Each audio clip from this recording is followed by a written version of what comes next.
दल की मीटिंग को लेकर आगे जो अपडेट होगा पहुंचाएंगे आप तक। फिलहाल आगे बढ़ेंगे और आगे बढ़ते हुए बड़ी खबर नीट में धांधली को लेकर है। जी हाँ, नीट में धांधली पर इंडिया न्यूज का बड़ा खुलासा सामने आया है। एनटीए के कुछ अधिकारियों से पूछताछ हो सकती है। सूत्रों के हवाले से बड़ा अपडेट है। बड़ा अपडेट ये भी कि सीबीआई की रडार पर एनटीए के कुछ अधिकारी हैं। आपको याद होगा एनटीए के डीजी सुबोध हटा दिए गए जब ये धांधली की परतें एक एक करके खुलने लगी। नीट धांधली में शामिल हो सकते हैं एनटीए के कुछ अधिकारी भी। इसका शक इस लिहाज से भी कि पटना ईओयू ने जब एनटीए से संपर्क करने की जांच के दौरान कोशिश की तो एनटीए ने सीधे जवाब नहीं दिए, समय पर जवाब नहीं दिए और एनटीए के कुछ अधिकारियों से पूछताछ करने की तैयारी अब सेंट्रल ब्यूरो ऑफ इन्वेस्टिगेशन की है। सूत्रों के हवाले से खबर आ रही है, यानी ये तय है कि एनटीए पर गाज गिरनी अब तय है। एनटीए में वो लोग जो संदेह के घेरे में हैं उनको जांच के दायरे में अब लाया जाएगा। एनटीए के डीजी जो पहले रहे सुबोध, उन्हें हटाने का मतलब सीधा सीधा सा ये है कि आगे आने वाले वक्त में एनटीए पर सवाल खड़े होने थे। लाजमी सी बात है, एनटीए मतलब नेशनल टेस्टिंग एजेंसी जिसके कंधों पर बड़ी जिम्मेदारी इस तरह के एग्जाम्स को कराने की और निष्पक्ष तरीके से कराने की है, बिना किसी धांधली के। लेकिन नीट यूजी के एग्जाम को लेकर जिस तरह की धांधली की खबरें सामने आ रही हैं, रिजल्ट जब से सामने आए हैं तब से ही बवाल सामने आ गया है और अब लगातार आपका अपना चैनल इंडिया न्यूज इस खबर पर बना हुआ है क्योंकि सवाल 24 लाख परिवारों का है। नीट धांधली में अब एनटीए के कुछ अधिकारियों से भी सीबीआई पूछताछ की तैयारी कर रही है। रितेश पटना से हमारे साथ लाइव इस वक्त जुड़ गए हैं ज्यादा जानकारी के साथ। रितेश, लगातार जब पटना में ईओयू जांच कर रही थी और एक एक करके सिरों को खोलती जा रही थी तो उसने एनटीए से संपर्क साधने की बहुत कोशिश की, डिटेल मांगने की बहुत कोशिश की और बाद में उसका यही लब्बो लुआब निकलकर सामने आया कि जांच रुक वहीं रही थी जहां पर एनटीए सहयोग नहीं कर रही थी। अब इस खबर को किस तरीके से देखा जाए? बिल्कुल, देखिए, जब ईओयू इस पूरे मामले की जांच कर रही थी तो कई बार उसने एनटीए से सहयोग मांगा, बुकलेट की मांग की, कई सारे सवाल उसने पूछना चाहा, लेकिन एनटीए के अधिकारियों ने, एनटीए के डायरेक्टर ने कोई सहयोग नहीं किया। हालांकि ऑफिशियल तौर पर ईओयू ने ये बात नहीं कही, लेकिन ईओयू के जो अधिकारी हैं उन्होंने ऑफ कैमरा ये बात, इसका जिक्र किया। जाहिर सी बात है कि जब अगर आप पाक साफ रहते तो आप ईओयू की जांच में सहयोग करते। आप ईओयू अगर आपसे सहयोग मांग रही थी तो आप उसमें बढ़ चढ़कर हिस्सा लेते, उसकी मदद करते, लेकिन आपने मदद नहीं की।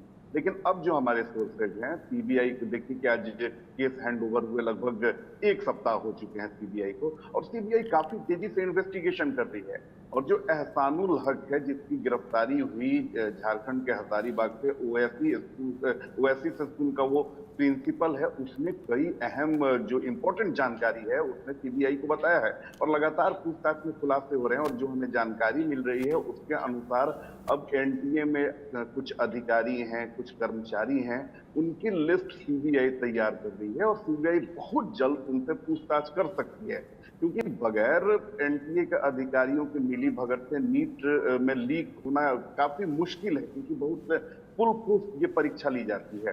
तो वो कौन लोग हैं, वो कौन ऐसे मगरमच्छ बैठे हुए हैं जिन्होंने 24 लाख बच्चों के भविष्य को टकारने की कोशिश की थी, तो ऐसे तमाम लोगों की लिस्ट सीबीआई बना रही है। इसके अलावा एक और जानकारी मिली है कि आज ओएसिस स्कूल के 2 अन्य टीचर्स जो हैं उन्हें भी सीबीआई की टीम ने पटना ऑफिस बुलाया है और उनसे पूछताछ करेगी। लेकिन जब सीबीआई इस जांच को आगे बढ़ा रही है तो माना ही जा रहा है कि बहुत जल्द पूरा सच सामने आ जाएगा। आपने कहा ईओयू की टीम ने जब एनटीए के अधिकारियों से कुछ सवाल जानने चाहे तो फिर यहाँ पर सवालों को टालते या फिर पूछताछ में उस तरीके से इन्वॉल्व ना होकर एनटीए ने लापरवाही दिखाई। और ये हम पहले दिन से कह रहे हैं, अगर स्कूल के प्रिंसिपल, वाइस प्रिंसिपल, बैंक के मैनेजर, कुछ स्टूडेंट्स, रिक्शे वाला, ड्राइवर, इन सभी का इन्वॉल्वमेंट अगर सामने आ रहा है, नेताओं की करीबी, तो फिर ये संभव नहीं हो सकता कि एनटीए से इसकी मिली भगत ना हो। हम पहले भी कह रहे थे ऊपर से तार जुड़े हो सकते हैं। क्या उसी तरफ सीबीआई भी जांच को आगे बढ़ा रही है?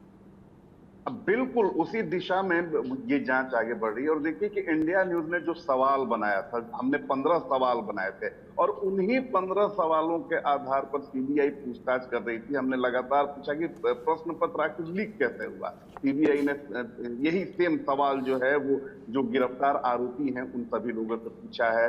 हमने सवाल उठाया था कि आखिर बगैर एनटीए के अधिकारियों के मिली भगत के, क्योंकि जहां पर आपने जिक्र किया कि बैंक वाले मिले हुए हैं, जहां पर प्रिंसिपल गिरफ्तार हो रहा है, जहां पर देखिए कि कई सारे प्रोफेसर रडार पर हैं, तो जाहिर थी कई सारे नेता रडार पर हैं।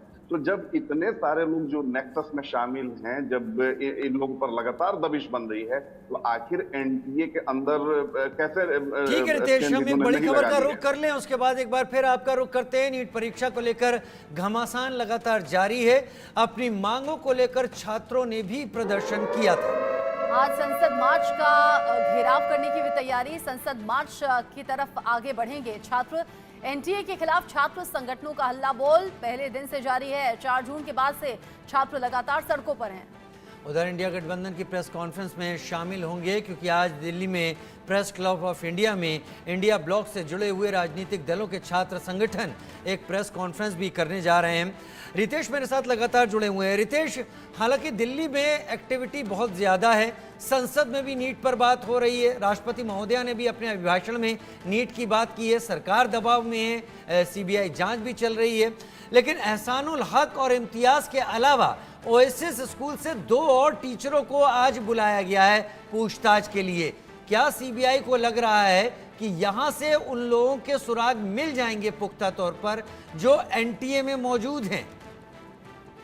देखिए, सबसे बड़ी बात है कि एहसानुल को 4 जुलाई तक के लिए रिमांड पर लिया गया है और लगातार उससे पूछताछ की जा रही है। 12-12, 13-13 घंटे तक पूछताछ हो रही है और जो हमारे सोर्सेज हैं सीबीआई के अंदर, उनका साफ तौर पर कहना है कि सीबीआई की जो जांच है वो एहसानुल पर आकर टिक चुकी है। यानी एहसानुल की जो भूमिका है वो बड़ी गंभीर है और काफी महत्वपूर्ण है। अब उस स्कूल के 2 शिक्षकों को बुलाया गया है जो एग्जामिनेशन में थे, जो एग्जामिनेशन ले रहे थे, और जो जानकारी हमें मिल रही है इनसे पहले भी जब सीबीआई की टीम पहली दफा पहुंची थी हजारीबाग, तब भी इनसे पूछताछ हुई थी। अब इन्हें दोबारा बुलाया जा रहा है। जाहिर सी बात है कि क्रॉस वेरिफिकेशन करेगी। मैंने पहले भी बताया था कि साइकोलॉजिकल पूरी जो ये है जांच है या पूछताछ है वो की जा रही है, साइंटिफिक टेक्निक का इस्तेमाल किया जा रहा है। तो उसी क्रम में इन 2 शिक्षकों को बुलाया गया है। जाहिर सी बात है कि सीबीआई को कुछ अहम लीड्स मिले हैं और यही कारण है कि इन शिक्षकों को बुलाया गया है। और आज जब इनसे पूछताछ होगी, जब इस तरह की मिलीभगत हुई तभी ये पूरा जाल बना धांधली का, जिसमें एक एक करके कई नाम सामने आ रहे हैं। कुछ और नाम सामने आएंगे आने वाले वक्त में, ये तय समझिएगा। रितेश आप रहिए। नीट पेपर लीक से जुड़ा एक और अपडेट मिल रहा है, रिश्तेदारों के बैंक खातों की जांच भी अब होगी।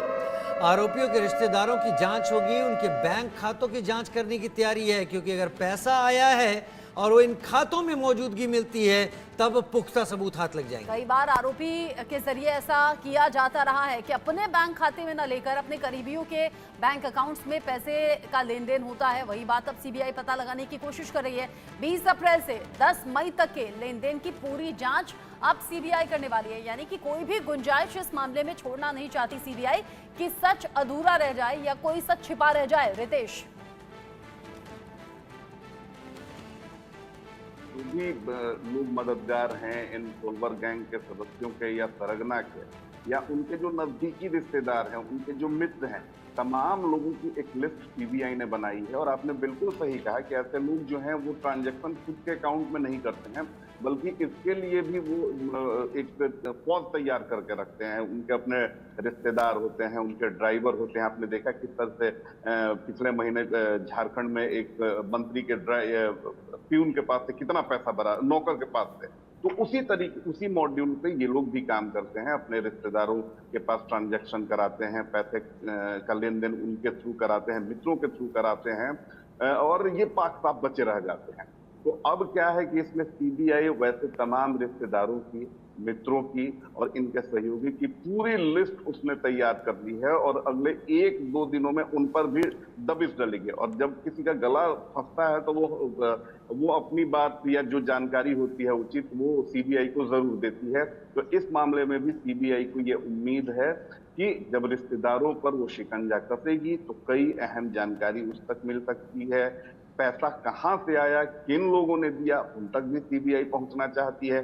क्योंकि 20 से 25 छात्र, आप देखिए कि लर्न प्ले स्कूल में वो आए थे, वहां पर वो ठहरे थे, क्वेश्चन का रट्टा मारा था। ये लोग कौन हैं, इनके पिता ने कहां पैसा दिया, तो इन तमाम बातों की जानकारी जो है वो सीबीआई परत दर परत कड़ियों को जोड़ते हुए लगातार आगे बढ़ी है। क्योंकि सीबीआई की कोशिश है कि जो किंगपिन है संजीव मुखिया, रॉकी, इसके अलावा अतुल और अंशुल वत्स, उन्हें जल्द से जल्द गिरफ्तार किया जाए। और जब तक तब संजीव जाकर मुखिया पता और एक चलेगा। किंगपिन हाथ नहीं आएंगे तब तक बाकी कड़ियां तो मिल जाएंगी, लेकिन एक हिस्सा टूटा ही रहेगा और उसके पीछे सीबीआई लगी हुई। बहुत शुक्रिया रितेश हमारे साथ जुड़ने के लिए आपका। आगे बढ़ेंगे, आगे बढ़ते हुए जो